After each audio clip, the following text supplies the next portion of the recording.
सीतानाथ समारंभां रामानंदार्य मध्यमाम् अस्मदाचार्यपर्यन्तां वन्दे गुरुपरम्पराम्। तीर्थराज प्रयाग की,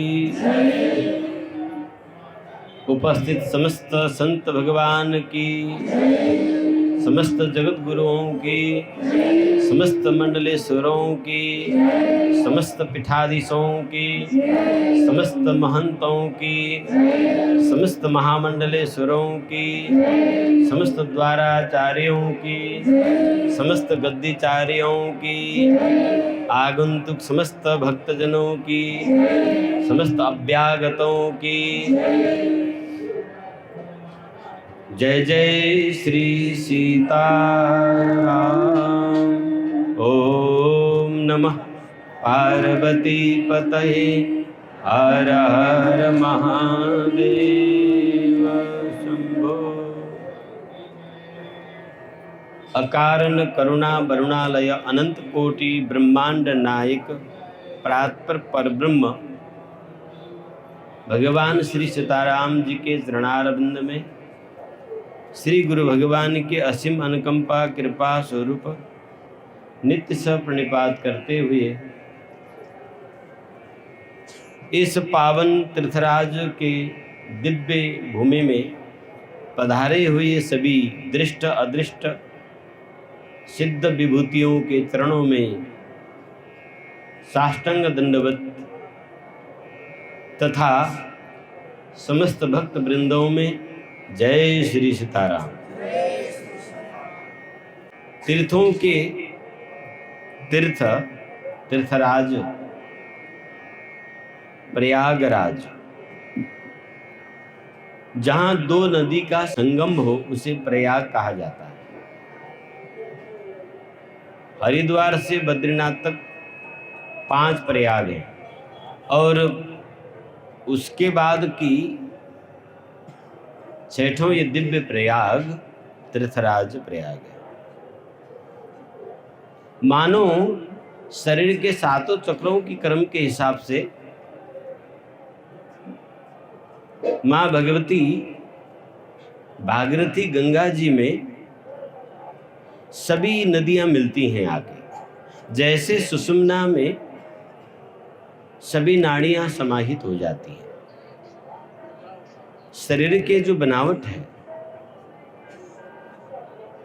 योगिक दर्शन के मुताबिक इस शरीर में 3.5 करोड़ सूक्ष्म अति सूक्ष्म नाड़ियां हैं। उनमें से 72,000 नाड़ियों को प्रमुख योगियों ने माना।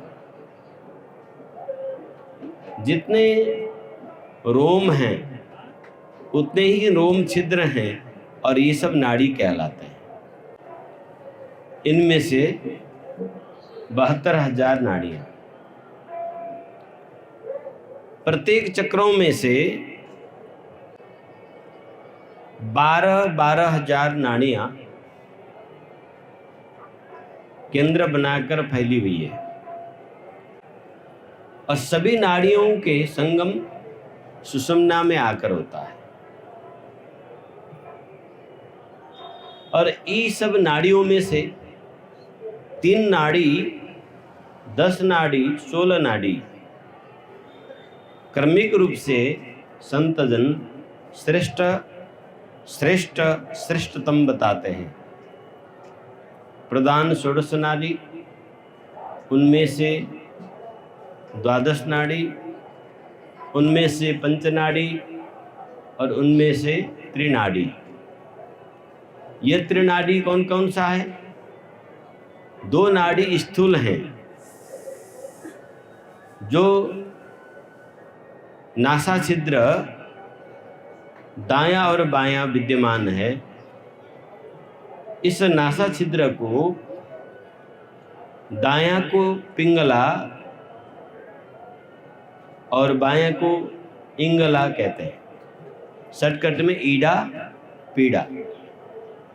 इसे चंद्रसूर सूर्यसूर भी कहा जाता है। जो दाहिना नासा छिद्र है इसे सूर्य माना जाता है, जो बायां है उसे चंद्र। ये दोनों नासा छिद्र से भीतर बाहर प्रवाहित होने वाला प्राणवायु जीव को जीवन प्रदान करता है। जीव को क्या करता है? जीवन प्रदान करता है। प्राण और प्राणवायु ये दो अलग अलग चीज है। जिस वायु का हम पान करते हैं उसे प्राणवायु कहा जाता है। उसमें प्राण के द्वारा ये वायु संचारित होता है। हाँ, वायु और प्राण ये अलग अलग है, पर दोनों अभिन्न होते हैं, दोनों कभी विलग नहीं होते हैं। प्राण आश्रित वायु हैं, इसीलिए वायु शक्तिशाली है। इस सृष्टि में प्राण के मुकाबले में कोई भी शक्तिशाली नहीं है। श्री हनुमान जी उन्हीं प्राण के पुत्र होने के कारण सर्वाधिक बलशाली हैं। उन्हें वायु पुत्र भी कहा जाता है, पर वायु कह के वो जो चलने वाला तूफान हवा वाला वायु नहीं, प्राणवायु। तो हम जो ब्रीदिंग करते हैं इसे प्राणवायु कहते हैं। इसके अंदर में श्वास प्रश्वास के साथ में प्राण का भीतर और बाहर आवागमन होता है। ये ईड़ा और पिंगला नाड़ी छिद्र के माध्यम से जीव श्वास प्रश्वास करता है। ये सभी जीवों में होता है। ईड़ा पिंगला सुषुम्ना का संबंध सभी जीवों में होता है। अन्य जीवों का ईड़ा पिंगला जागृत होता है, मनुष्य का सुषुम्ना भी जागृत होता है, परंतु विपरीत जागृत होता है।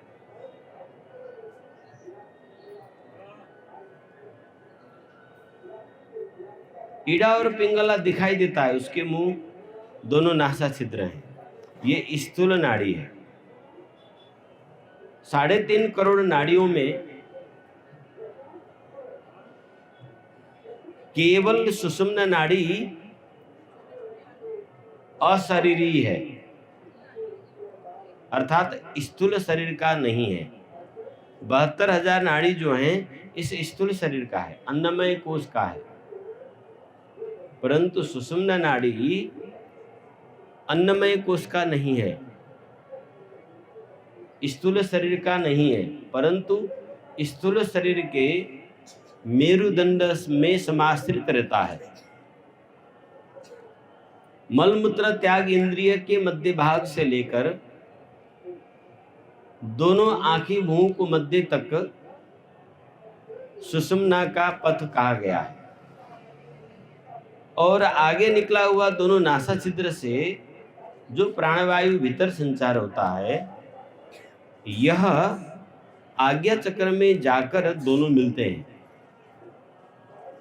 और प्रत्येक घंटा में दोनों नाड़ी बारी बारी से खुलता है। स्वस्थ व्यक्ति का हर घंटे में दोनों नासा छिद्र से अलग अलग प्राणवायु का संचार होगा। जब नाड़ी बदलना होता है, शोर बदलना होता है, इसको शोर भी कहते हैं। जब शोर बदलना होता है, कुछ सेकंड के लिए तीनों नाड़ी आपस में मिल जाते हैं। सुषुम्ना का ऊपर का मुंह खुल जाता है। उस वक्त 15 सेकंड से लेकर 30 सेकंड तक सुषुम्ना नाड़ी का संचार होता है। ईड़ा पिंगला दोनों से अंतः प्रविष्ट प्राणवायु सुषुम्ना के माध्यम से मूलाधार में पहुंचता है। ये क्रम प्रति घंटा होता ही रहता है स्वस्थ व्यक्ति को। जिन व्यक्ति को प्रत्येक घंटा में दोनों शोर छिद्र नासा छिद्र से शोर परिवर्तन होता हो, वह व्यक्ति सदैव निरोग, धीर, गंभीर, बलिष्ठ होता है और प्रति घंटा में सुषुम्ना में प्रविष्ट होकर वह प्राणवायु मूलाधार में पहुंचता है। मूलाधार में पहुंचते ही जब स्वयंभू लिंग के साथ परिवेष्टित होकर विराजमान विद्युत रेखा में जो प्राण शक्ति है, उसके साथ जब वो मिल जाती है तो जीव को जीवन धारण करने की अपार सामर्थ्य प्राप्त होता है। यही जीवन का प्रक्रिया है कि सुषुम्ना के माध्यम से कुंडलिनी में जब प्राण मिल जाती है तो वहां से ऊर्जा की विस्फोट होता है। ऊर्जा का इतना विस्फोट होता है कि यदि बाहरी सतह में सूर्य को देखा जाए तो वह प्रकाश कम पड़ेगा। इतनी भयंकर तेजमय विस्फोट होता है ऊर्जा की। वह विस्फोट पूरे शरीर में स्फोटन करता है। विस्फोट से स्फोटन होता है और संपूर्ण शरीर का अवयव संचालित होता है। उसे ओज कहते हैं। ये 7 भाग में विभक्त होता है। ओज 2 प्रकार के होते हैं। प्रथम ओज शरीरगत ओज होता है। स्थूल ओज वह खाया हुआ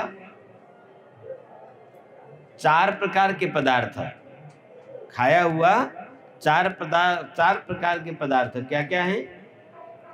चव्य, चोष्य, पेय और भोज्य।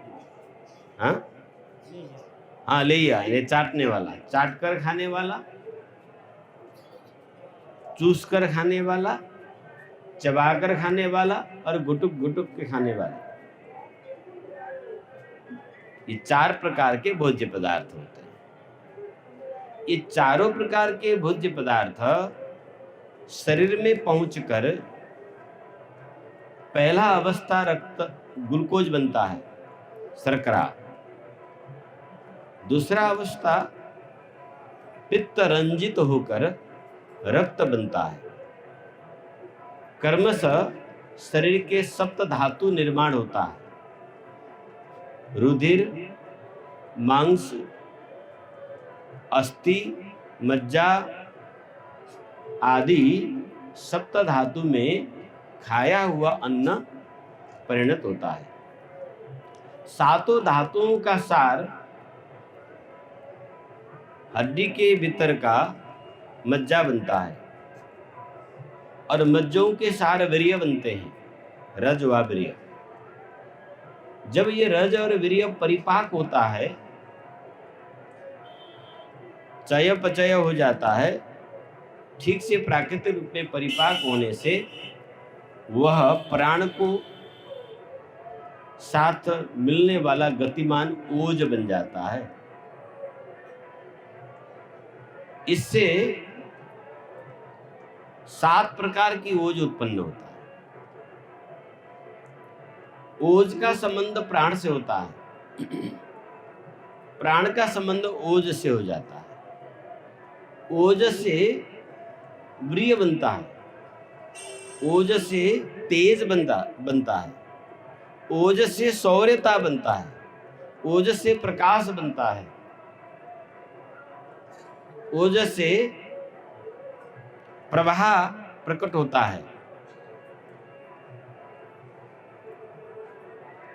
तो खाया हुआ अन्न का सूक्ष्मतम भाग जो है, उस प्राण के साथ जब सम्मिलित होता है तब जीव को जीवन धारण करने वाला, विशेषतः मनुष्य को सद्गुणों को वृद्धि करने वाला, आयु, आरोग्य, बल, बुद्धि, विवेक उत्पन्न करने वाला निर्मल ओज का निर्माण होता है।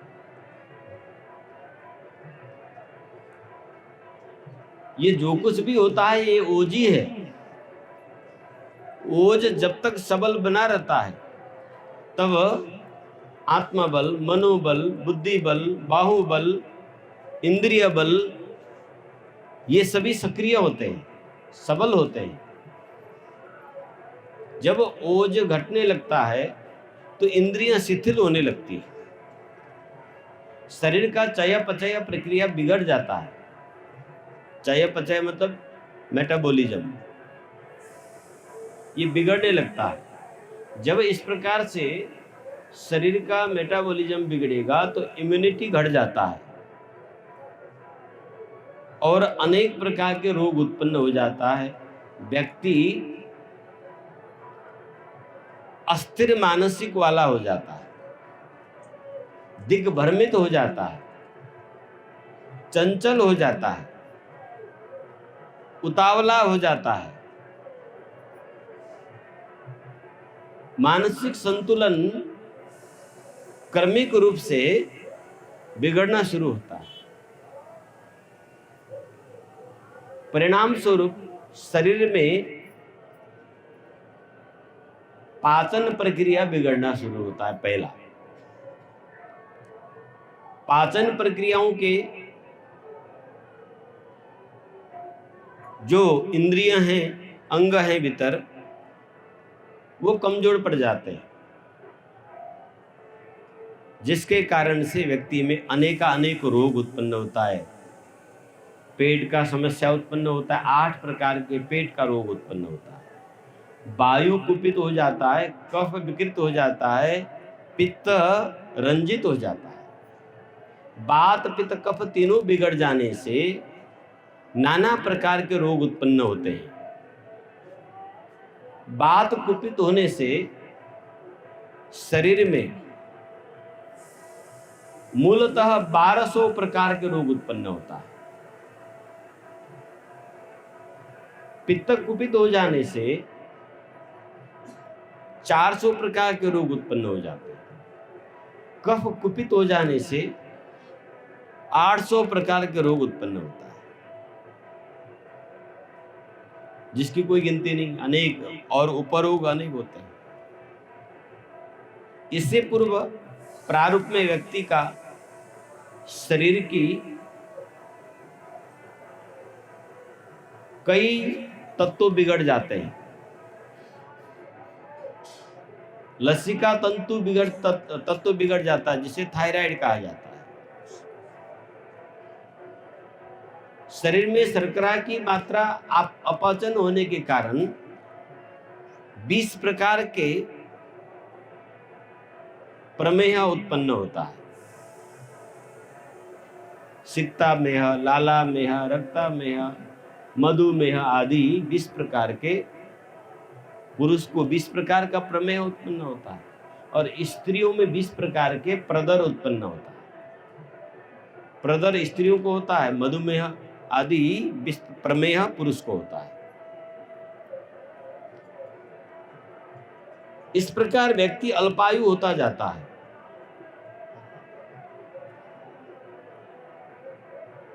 इसीलिए हमारे योग दर्शन हमें श्वास पर ध्यान देने के लिए सजग कराता है। गुरु गोरक्षनाथ जी कहते हैं, अरे साधक, लपकी न चलिबो न हपकी न बोलिबो। अपने चाल चलन को ठीक रखो, आचार विचार को ठीक रखो, उतावला मत बनो, आलसी प्रमादी मत बनो, अधिक परिश्रमी कठोर परिश्रमी भी मत बनो, उचित परिश्रम करो। सम्यक आहार विहार की व्यवस्था की गई है, जिससे प्राण चंचल न हो, जिससे प्राण की गति भंग न हो, और प्रत्येक क्षण अपने श्वास को देखने के लिए कहा गया। श्वासा जप का भी विधान की गई है। कई महापुरुषों ने श्वासा जप को भी अजपा कहा है। तो साधो श्वास निरखो। साधक को हर समय अपनी सांस पर ध्यान देनी चाहिए। यह श्वास प्रश्वास बड़ी महत्व की विषय है।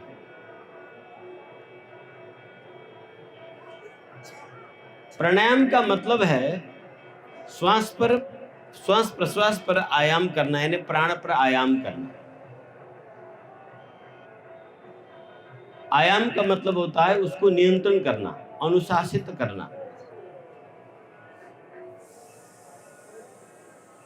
जो श्वास भीतर जा रही है उस पर ध्यान रखो, जो श्वास बाहर आ रहा है उस पर ध्यान रखो। उसकी बैलेंस बिगड़ना न पावे, दोनों एक समान रूप से प्रवाह होता रहे। व्यक्ति का दृष्टि जब प्राण के ऊपर, श्वास प्रश्वास के ऊपर पड़ता है तो चित्त वृत्ति एकाग्र होने लग जाता है। चित्त वृत्ति जब एकाग्र होने लग जाता है तो प्राण की उत्थान ऊर्ध्व गति होने लग जाती है। प्राण की गति ऊर्ध्व होने से मन संयमित होता है। मन और प्राण की अत्यंत गहरी संबंध है।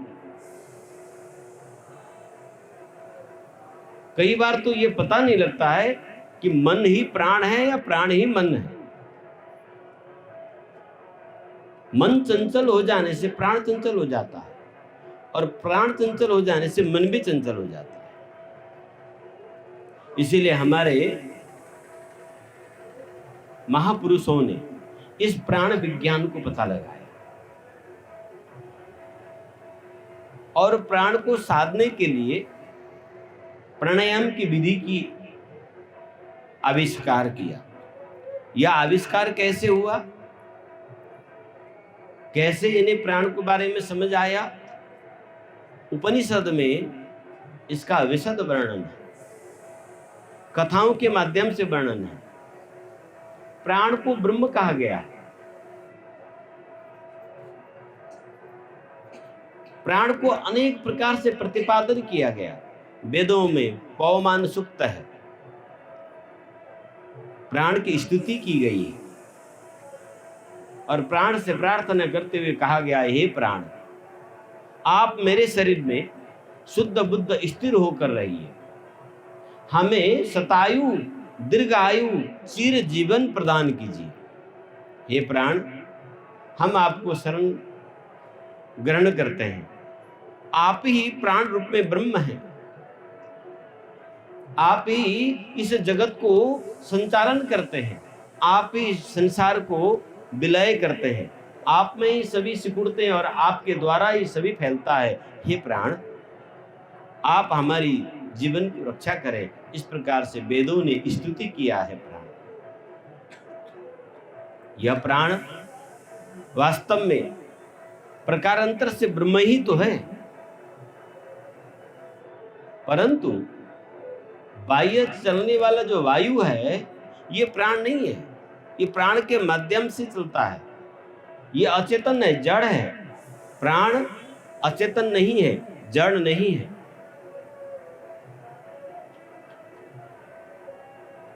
प्राण के दो अवस्थाएं हैं। शरीरगत प्राण की जो अवस्था है वो अचेतन के साथ अचेतन होकर ही रहती है, वो जड़ अवस्था है। प्राण की जो अंत अवस्था है वो नित्य चेतन आत्मा के साथ उसकी अखंड संबंध है। इसीलिए वो धर्मभूत ज्ञान को लेकर आत्मा के साथ अभिन्न रहती है। आत्मा जैसे दीपक और प्रकाश कभी अलग नहीं हो सकते। प्रकाश है तो दीपक है, दीपक है तो प्रकाश है।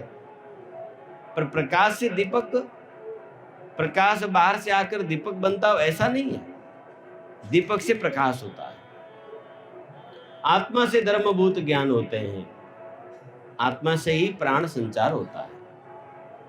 आत्मा का संचारित होने के कारण प्राण भी चेतन माना जाता है। उसे चित शक्ति भी कहते हैं, चैतन्य भी कहते हैं। प्राण की सभी आवश्यकताओं को ये पूर्ति करती है। बहुत ध्यान से सुनिए, ये दिव्य अनुभवी योगी जन ही इस प्राण विद्या को जानते हैं। शास्त्रों में जो लिखी गई है ये सूत्रबद्ध है।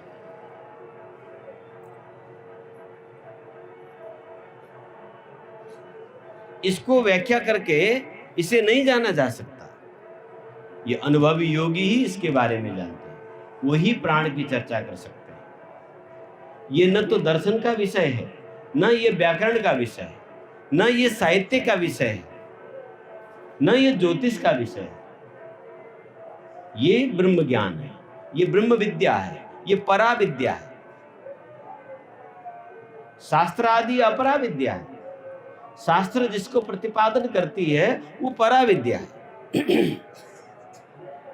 हम परा विद्या की चर्चा कर रहे हैं आपसे।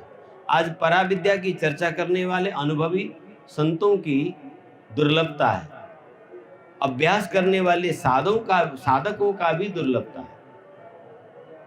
इसीलिए ध्यान से इस क्रम को सुनिए। हम सूत्र रूप से थोड़े में आपको गागर में सागर भरने की प्रयास कर रहे हैं, क्योंकि ये ब्रह्म विद्या है। इसका न आरंभ है न अंत है।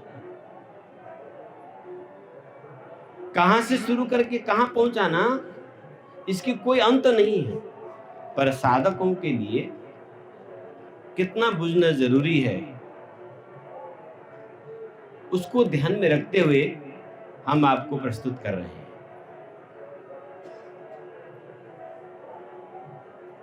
तो योगी सदैव प्राण पर ध्यान रखता है। प्राण में ध्यान रखने से मन के साथ प्रभाव पड़ता है। प्राण और मन का संबंध भी उसी प्रकार से है जिस प्रकार से आत्मा और प्राण की संबंध है। यद्यपि मन जड़ है, मन चेतन नहीं है। मन गतिमान है, क्रियाशील है। मन सभी इंद्रियों को परिचालन करता है। मन उभय इंद्रिय होते हुए भी मन जड़ है। मन किसके शक्ति से संचालित होता है, ये महत्वपूर्ण विषय है। मन अपने आप में कुछ भी नहीं है।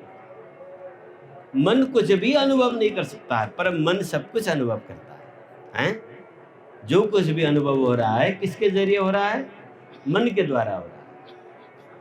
भगवान कहते हैं मन एव मनुष्याणाम कारणम बंध मोक्ष। ऐसे है ना? हाँ, ये मन ही बंधन का कारण है, मन ही मोक्ष का कारण है। तो क्या मन चेतन है? नहीं, मन अचेतन है, मन निर्जीव है, मन जड़ है। फिर हम मन के द्वारा महसूस कर रहे हैं, तो वो कौन करता है महसूस? वो महसूस करने वाला वो प्राण है, वो चित्त शक्ति है, वो प्राण शक्ति है। प्राण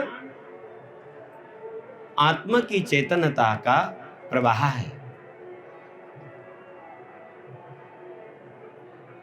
यह मन प्राण के साथ अभिन्न होने के कारण मन परम गतिशाली है। मन से बलवान इस सृष्टि में कोई तत्व नहीं है। मन से तेज कोई नहीं है, मन से बलवान भी कोई नहीं है, मन से गतिमान भी कोई नहीं है। मन का गति सभी गतियों से सर्वोपरि है। इसलिए हनुमान जी को मनोजवम कहा जाता है। हनुमान जी की गति मन की गति से भी तीव्र गति है। इसीलिए मनोजवम मारुततुल्य वेगम। तो वायु के समान ही नहीं, मन के समान ही नहीं, मन से भी अधिक गतिमान होने से मनोजवम, ये हनुमान जी का नाम है, मनोज।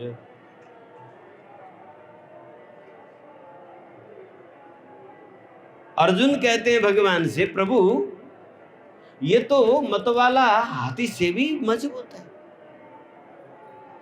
ये तो 49 वायु से भी गतिशील है।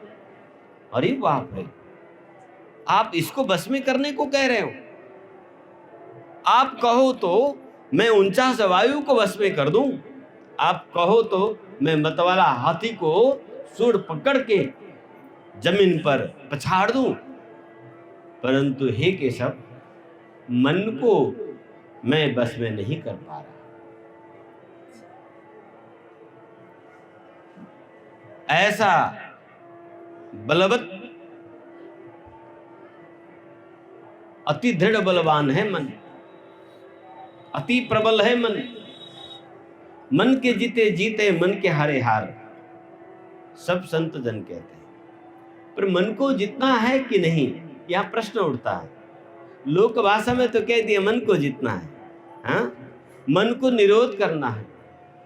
मन जीता जा सकता कि नहीं, मन जीतने का वस्तु है या नहीं, ये महत्वपूर्ण है। मन न स्थिर रहने की वस्तु है, मन न जीतने की वस्तु है। मन जानना है, मन को स्वभाव, गति, अवस्थाओं को जानना है। मन क्या क्या कर सकता है, मन के द्वारा क्या क्या हो सकता है, मन के द्वारा जो कुछ होता है उसका परिणाम क्या होता है, इसे जानना है। इसीलिए वेदों ने प्राण और मन को स्तुति की है।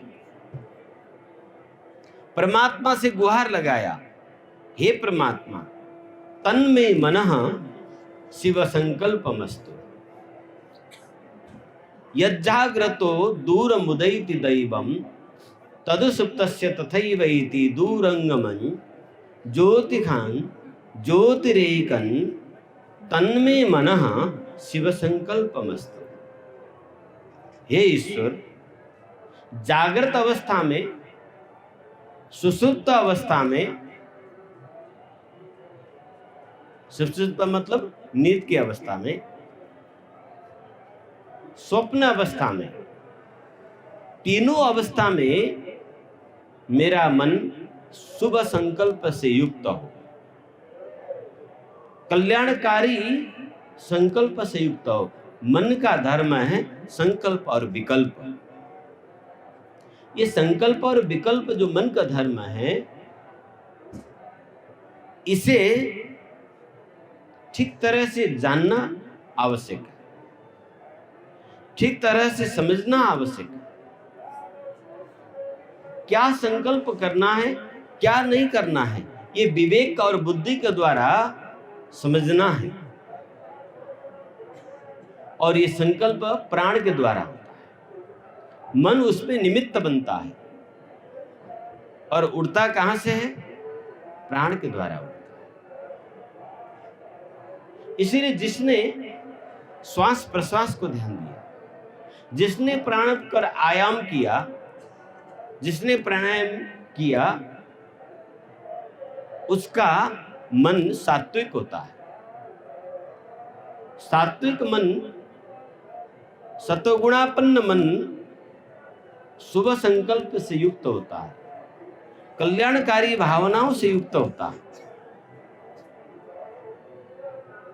इसीलिए प्राणायाम की अभ्यास करना है।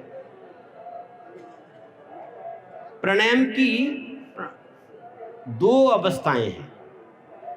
एक साधक द्वारा अभ्यास किया जाता है, दूसरा शक्तिपात महाविद्या के द्वारा साध लिया जाता है। यौगिक शक्तिपात के द्वारा जिसने अपने प्राण को आयाम कर चुका है, वह योगी पर शरीर को नियंत्रण कर सकता है। जिस योगी ने अपने प्राण पर अधिकार जमा लिया है, वह योगी किसी भी जीव के प्राण को अधिकार कर सकता है। संकल्प मात्र से अन्य जीवों के प्राण पर आयाम करके उसको सुमार्गी बना देता है।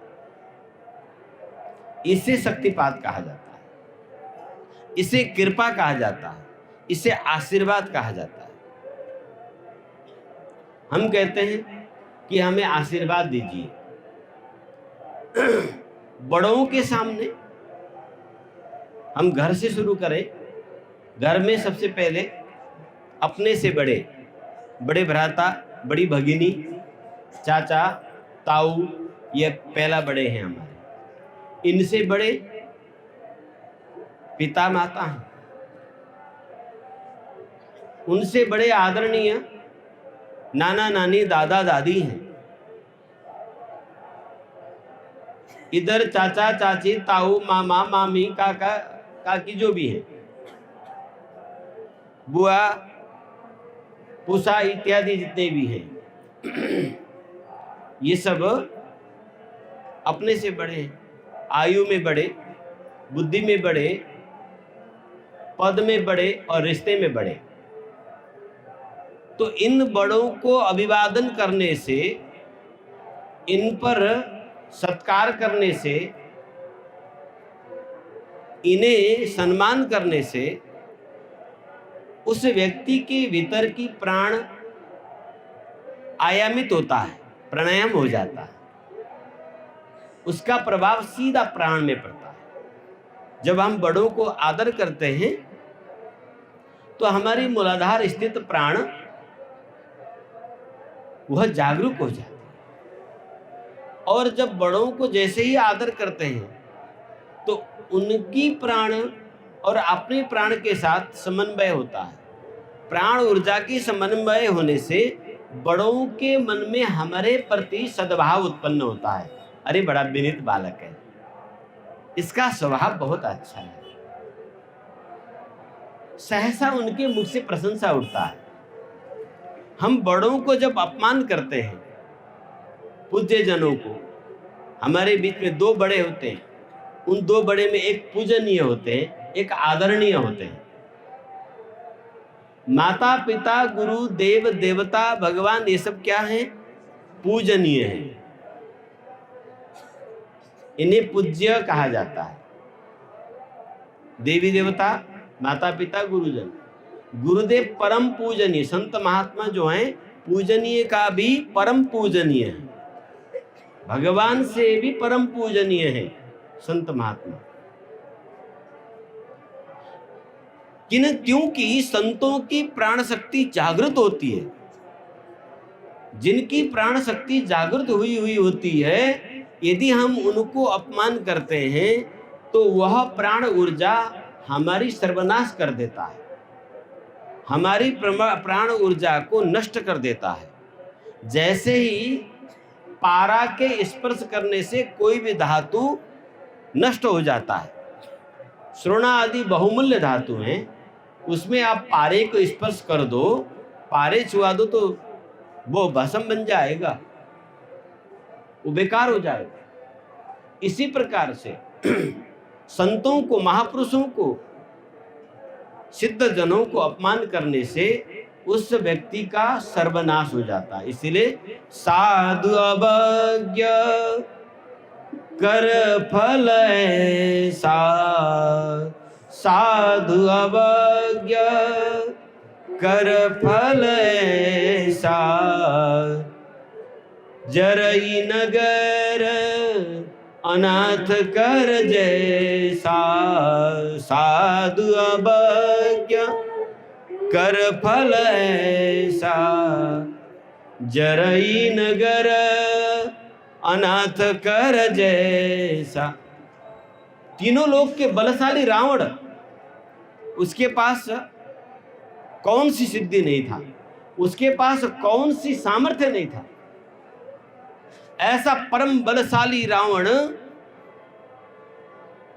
साधारण फकीर, साधारण योगी, साधारण संत को अपमान करने के कारण, उनको अनादर करने के कारण उसके आंखों के सामने स्वर्णमयी लंका धू धू करके जलकर भस्म हो गई और उसकी ऐश्वर्य भी जलकर नष्ट हो गई। स्वर्णमयी लंका जलने का मतलब उसका धन संपत्ति ऐश्वर्य नष्ट होना। साधु के अपमान करोगे तो जीवन में दरिद्रता आ जाएगी। इसका मतलब दरिद्रता का मतलब स्वर्णमयी लंका जलना। हाँ, धन नाश हो जाता है। कभी संतों को अपमान नहीं करना चाहिए। और दूसरा ओज नाश हो जाता है। तीसरा आयु नाश होता है, बुद्धि नाश हो जाता है, विद्या नाश हो जाता है। और स्थिति ऐसा आता है, रहा न को कुल रोवनिहारा, कुल में रोने वाला भी नहीं, वंश नाश भी हो जाता है। ये प्राणवायु की वंश में असर पड़ने से पीढ़ी दर पीढ़ी इसकी असर होता है।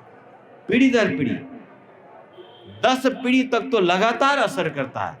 इसलिए कभी किसी साधु को अनादर नहीं करना।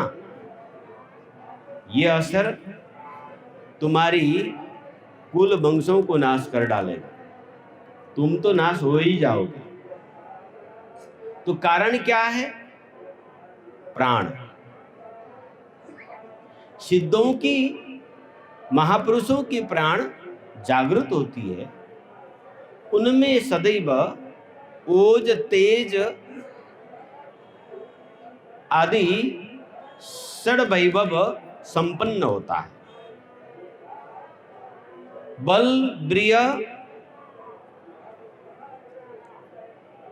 आदि सामर्थ्य से युक्त होता है। जिनके प्राण पूर्ण विकसित हो गए हैं, ये दूसरा सृष्टि करने की सामर्थ्य रखते हैं। ब्रह्मा जी के समान सृष्टि उत्पन्न, स्थिति और प्रलय ये योगी तीनों करते हैं। इसीलिए तो विश्वामित्र जी ने दूसरा स्वर्ग रचा, गाय के बदले भैंस रचा, घोड़े के बदले ऊंट रचा, जौ के बदले गेहूं रचा, बाजरा के बदले मक्की रची। ये बकरी के बदले भेड़, ये सब किसका बनाया हुआ है? विश्वामित्र जी का। योगी सामर्थ्य से युक्त होता है। तो सामान्य, आदरणीय, सामान्य सम्मानित जनों को भी अपमान नहीं करना चाहिए। आज माई लाइफ माई राइट की ह्यूमन राइट बताकर लोगों को भ्रमित किया जाता है। बच्चों को स्वतंत्र होने की दुर्बुद्धि भर दिया जाता है। अध्यापकों के खिलाफ उसे भड़काया जाता है, माता पिताओं के खिलाफ भड़काया जाता है, परिवार के, समाज के बड़ों के विरोध में भड़काया जाता है। उसे अधिकार हनन की दावा किया जाता है। वैदिक सनातन इसको कतई सहन नहीं करेगा, क्योंकि यह मानवता के विपरीत है। जितना व्यक्ति मन के द्वारा स्वच्छंद होता जाएगा, उतना ही उसकी प्राणवायु नष्ट होती जाएगी। उसका ओज, तेज, प्रभाव, वैभव, आयु, बल, बुद्धि, विद्या, यश, कीर्ति, ये सब नष्ट हो जाते हैं। इसीलिए हमारी वैदिक सनातन शास्त्र, वैदिक जीवन पद्धति तृणादपि सुनिचेन तरुरपि सहिष्णुता को पाठ पढ़ाता है। आचरण के, संस्कार के विशेष महत्व देता है। संस्कार में आचरण प्रमुख महत्वपूर्ण भूमिका होती है। जैसा आचरण होगा वैसा ही संस्कार बनेगा।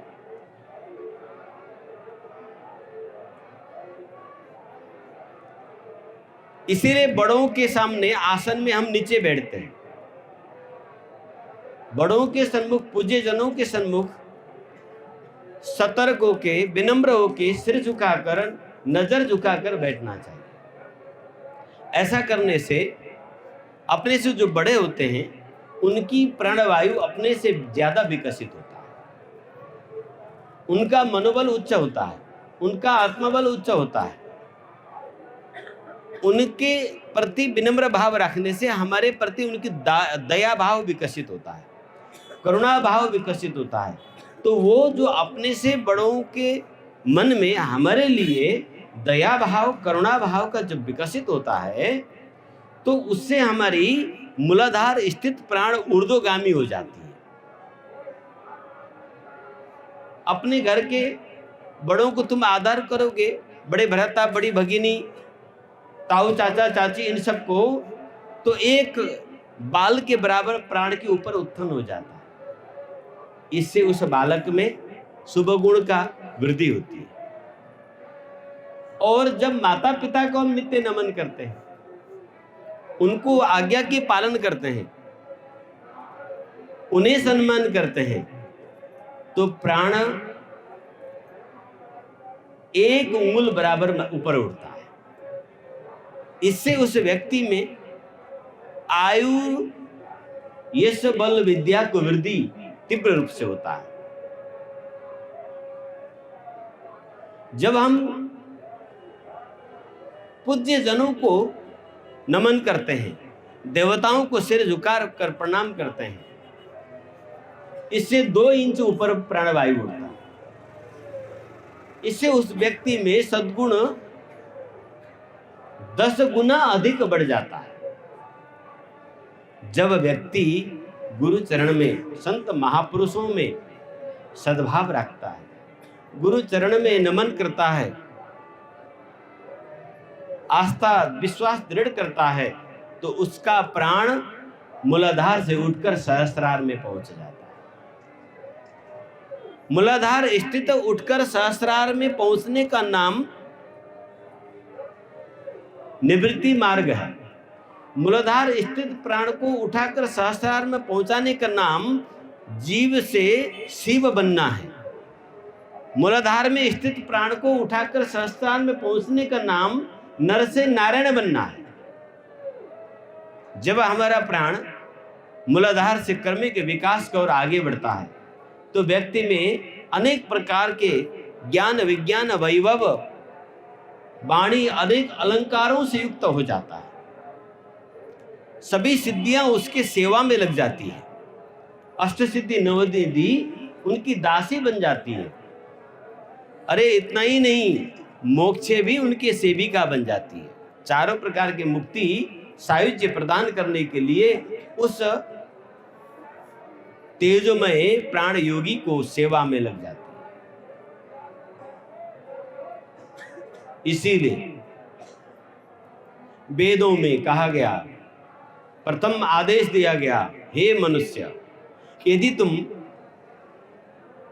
अपो दिपो होना चाहते हो, स्व प्रकाशित होना चाहते हो, स्व स्वरूप अवस्थित होना चाहते हो, जीवन मुक्त होना चाहते हो, तो तुम प्राण को साधो। प्राण को साधने के लिए श्वास प्रश्वास, ईड़ा पिंगला पर ध्यान रखो।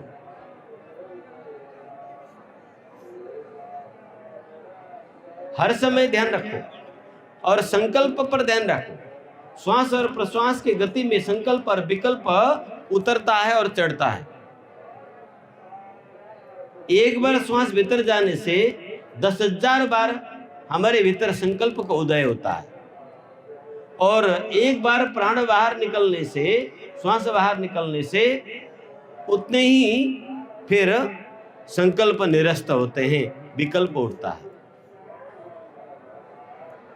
इसीलिए मनुष्य कुछ किए बिना कभी नहीं रह सकता।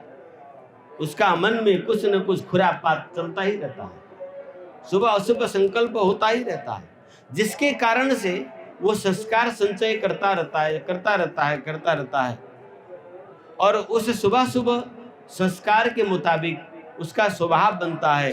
उसी हिसाब से वो कर्म करता है। और कर्म प्रधान विश्व करी रखा, जो जस किए थे तस फल सचा। ये जीवन विज्ञान है। इस विज्ञान को जानना अत्यंत आवश्यक है। बड़े बड़े पोथा पढ़ने से ये नहीं समझ में आएगा, पर भागवत हमें यही समझाती है, रामायण भी हमें यही विज्ञान समझाती है, वेद भी हमें यही विज्ञान समझाते हैं। समझे कि नहीं?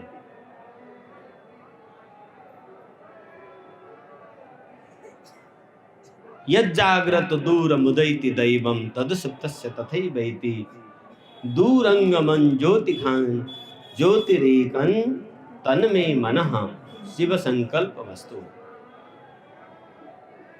ये संकल्प सुक्त अत्यंत महत्वपूर्ण है। इसे सुनो, इसे पाठ करो और इसमें दी गई आदेशों को पालन करो। इसमें आदेश दिया गया, इसमें निर्देश दिया गया, इसमें आशीर्वाद दिया गया और इसमें प्रार्थना किया गया। तो आदेश क्या है? हे मनुष्य, तुम अपने मन को प्रत्येक क्षण निरीक्षण करो, हर समय शुभ संकल्प से युक्त बनाओ। ये तुम कर सकते हो। कैसे कर सकते हो? उसके लिए तब जो है या तो महापुरुष के शरण में जाओ। यदि वो तुम्हारी शरण को स्वीकार करते हैं तो तुम्हारी सारा साधन सिद्ध हो जाता है, तुम्हें कुछ करना नहीं पड़ता है। जब तक तुम्हें कोई महापुरुष न मिले, जब तक तुम्हारी शरणागति स्वीकार न हो, तब तक तुम प्राण को जानो। उसके लिए मृदंड सीधा करके बैठो हर समय, शरीर को तनका के रखो। आप देखिए मिलिट्री में जवान हर समय सीना तान के बैठते हैं। ये जितने भी प्रहरी होते हैं, पुलिस, जवान, सेना आदि, ये हर समय अटेंशन, अलर्ट रहते हैं, शरीर तान कर रखते हैं। 8-8 घंटे एक जगह खड़े के खड़े रह जाते हैं। ये सीना ताने बिना नहीं खड़ा हो सकते। सीना तानने से क्या होता है? प्राण ऊपर की ओर उड़ती है और शरीर को अपार शक्ति प्रदान करता है। सीना तानने से क्या होता है? हल्का कुंभक लग जाता है। प्राण जो है श्वास प्रश्वास जब हम करते हैं तो उसका सूक्ष्म कुंभक की प्रक्रिया हो जाती है। कुंभक की प्रक्रिया हो जाने से प्राणवायु उत्थान होता है, नहीं, प्राणवायु उत्थित हो जाता है। तो धारणीय शक्ति इतना मजबूत हो जाता है कि मिलिट्री का जवान, पुलिस का जवान, चाहे कितना भी गर्मी हो, चाहे कितना हो सर्दी हो, कड़ाके के बर्फबारी होता हो, तो भी वो टस से मस नहीं होता। इसकी रहस्य है। इसीलिए हर समय साधक को कमर सीधी करना चाहिए, छाती उन्नत करके रखना चाहिए, दृष्टि हर समय अगोचरी होना चाहिए, विचार दूर हो और दृष्टि नजीक हो। हम दृष्टि को जितने नासाग्र में केंद्रित करते हैं, बारंबार अपने नाक का अग्रभाग को देखने की जितने हम प्रयास करते हैं, उतनी ही हमारी प्राण में आयाम हो जाता है और प्राणायाम होने लगता है। प्रसंग था त्रिवेणी संगम का। तो साधकों, हम तीर्थराज प्रयाग में आए हैं त्रिवेणी स्नान करने के लिए। स्थावर और जंगम दो त्रिवेणी का हमने प्रातः की सत्संग में आपको चर्चा किया था। तो स्थावर तीर्थ और जंगम तीर्थ, ये दोनों तीर्थ मनुष्य को सुलभ है। तो जंगम त्रिवेणी को जागृत करो पहले। मूलाधार में स्थित प्राणवायु ऊर्ध्व गति से प्राण अपान उदान व्यान समान पांचों एकत्रित होकर ऊर्ध्वगामी हो जाती है। ईड़ा पिंगला दोनों स्थिर हो जाते हैं, सुषुम्ना के द्वार खुल जाता है और आज्ञा चक्र की त्रिवेणी में कुंभ मेला हो जाता है। आज्ञा चक्र के त्रिवेणी में जब कुंभ हो जाए तो तुम जब चाहो तब कुंभ नहाते ही रहते हो। तुम्हारा कुंभ स्नान हर समय होता रहता है। उसमें भी जब जंगम कुंभ लगा हो और उसमें स्थावर कुंभ का संयोग हो, आहा, तब कुंभ आना सफल हो जाता है। तब धरती के गंगा जमुना सरस्वती और शरीर के गंगा जमुना सरस्वती, बायां स्वर जमुना, दाहिना स्वर गंगा और मध्य में सरस्वती अलप रहती है। यहां भी सरस्वती तो अलप है, ये सुषुम्ना के रूप में विद्यमान है और प्रत्येक 12 वर्ष में यह कुंभ लगता है। शरीरस्थ त्रिवेणी में भी प्रत्येक घंटा में कुंभ लगता है। यदि कोई सजग हो तो 30 सेकंड के लिए लगने वाला कुंभ को लाभ लेकर जीवन कुंभमय बना सकता है। इस दिव्य कुंभ महोत्सव के पावन अवसर में आप हिमालय निषिद्ध महायोग साधक जन हिमालय से उतरकर यहाँ पर पधारे हैं। कुंभ नगरी में आपको स्वागत करते हुए आइए, बाहर के कुंभ और भीतर के कुंभ दोनों को संयुक्त करके महाकुंभ, पूर्ण कुंभ का हम अपने भीतर आयोजन करें।